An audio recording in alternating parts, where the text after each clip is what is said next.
E aí? Vamos aprender um pouco mais hoje? Então, hoje nós iremos estudar sobre o gênero textual estatuto. Isso mesmo, esse gênero textual é um gênero bem interessante, tá? E vamos começar então respondendo a seguinte pergunta: o que é então esse gênero textual? São as leis que regulamentam a vida em sociedade, criando. Só um minuto aqui. São as leis que regulamentam a vida em sociedade, criando normas a serem seguidas e dessa forma controlam comportamentos, tá? Então, gente, estatuto, ele é isso, são leis, tá? Que são criadas para que as pessoas possam seguir e para que se tenha uma ordem, né? Então, eles são textos muito importantes por conta disso, porque eles vão estabelecer essa questão da ordem, né? De normas, né? Enfim. E isso é extremamente importante para quê? Para uma vida em sociedade, né? A gente sabe que se não houverem combinados, se não houverem ali regras a serem seguidas, a nossa sociedade fica fadada ao quê? A viver um caos, né? Se cada um fizer o que acha que dá na telha, nada funciona e aí não tem como a gente conviver em sociedade, principalmente quando a gente fala em uma sociedade com um número muito grande de pessoas, né? Estatuto e regimento são gêneros textuais que reúnem regras e organizam o funcionamento de grupos de pessoas, né? Então, como grêmios estudantis, organizações não governamentais, que são as ONGs, e de instituições, né, como escolas, partidos políticos, empresas públicas ou privadas, tá? Então, todo esse segmento aqui utiliza, né, obviamente, desse tipo de texto, certo?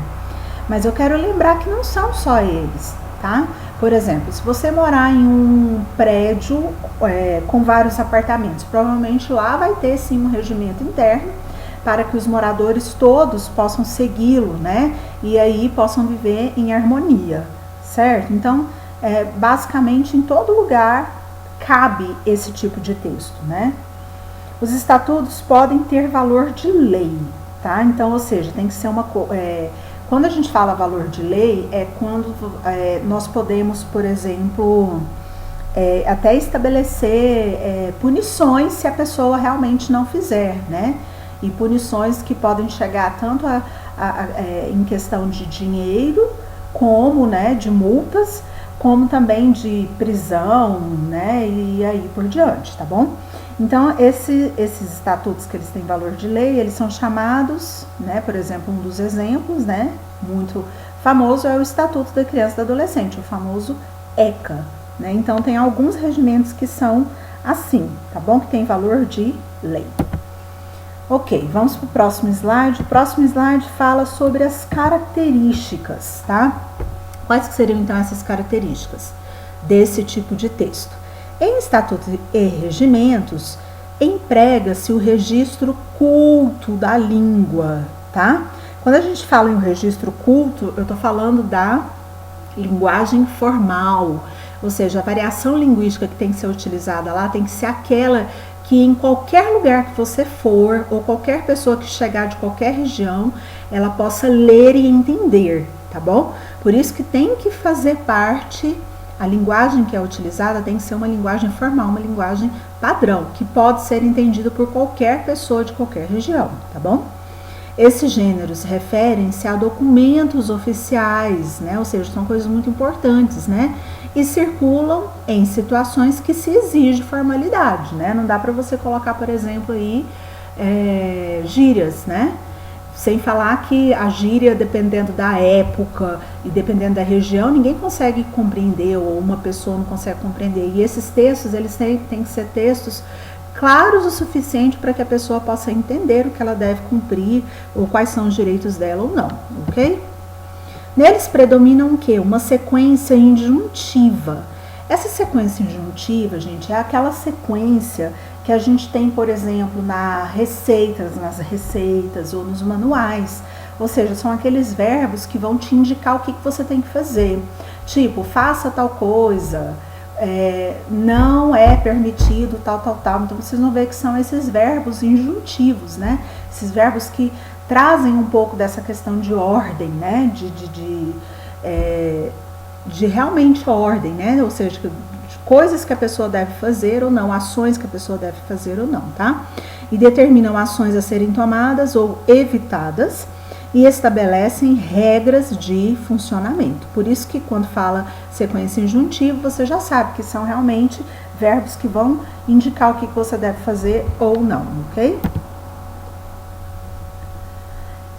Próximo slide, então, que nós iremos ver é sobre a estrutura, tá? Como que é feito, né? O primeiro passo para você entender melhor um texto legal é compreender a estrutura formal de uma lei. Então, vocês vão ver que, geralmente, a lei, ela tem essa estrutura, tá? A lei, ela não é escrita como um texto corrido, sabe? Que você coloca lá o primeiro parágrafo, o segundo parágrafo, né? Como uma redação que você faz com os parágrafos, ou seja, em prosa, né? E o formato, ele é utilizado nos textos legais e tem um significado maior que a mera organização visual, tá? Então, não é só para ficar bonitinho ali, bonito de se ver, tá?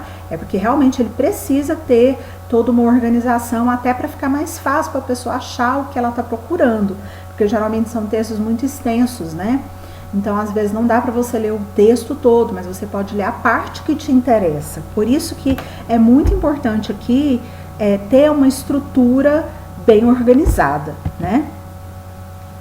O conteúdo está organizado de forma temática, né? Olha, por temas, certo?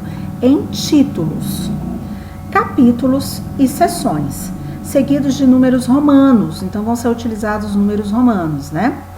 Isso nem sempre acontece apenas no caso de leis mais complexas e robustas, como os códigos, né? Tipo o Código Civil, Tributário, Comercial, o próprio ECA, né? Trata-se apenas de um agrupamento temático, como os capítulos de um livro, certo? Título é um agrupamento mais amplo que se divide em capítulos, que por sua vez são divididos em seções, tá vendo? Então, parte do maior, que vem o título, aí ele vai diminuindo, especificando para capítulos e depois ele especifica mais em seções. Cada um deles tem uma denominação específica que indicará a matéria do que se trata, né? Por exemplo, título 1. Título 1 da Constituição trata o quê? Dos princípios fundamentais. Então, é feita essa divisão até mesmo para que a pessoa tenha uma maior facilidade em achar a informação que ela precisa, tá? Sem ter que ler também o texto todo, né? O documento todo, eu digo.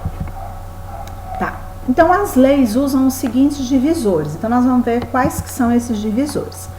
Artigo. Os artigos são simbolizados pela expressão arte, tá? Então, sempre você vai ver, você não vai ver lá escrito artigo, não, vem arte, ponto. E são as unidades básicas de uma lei, tá?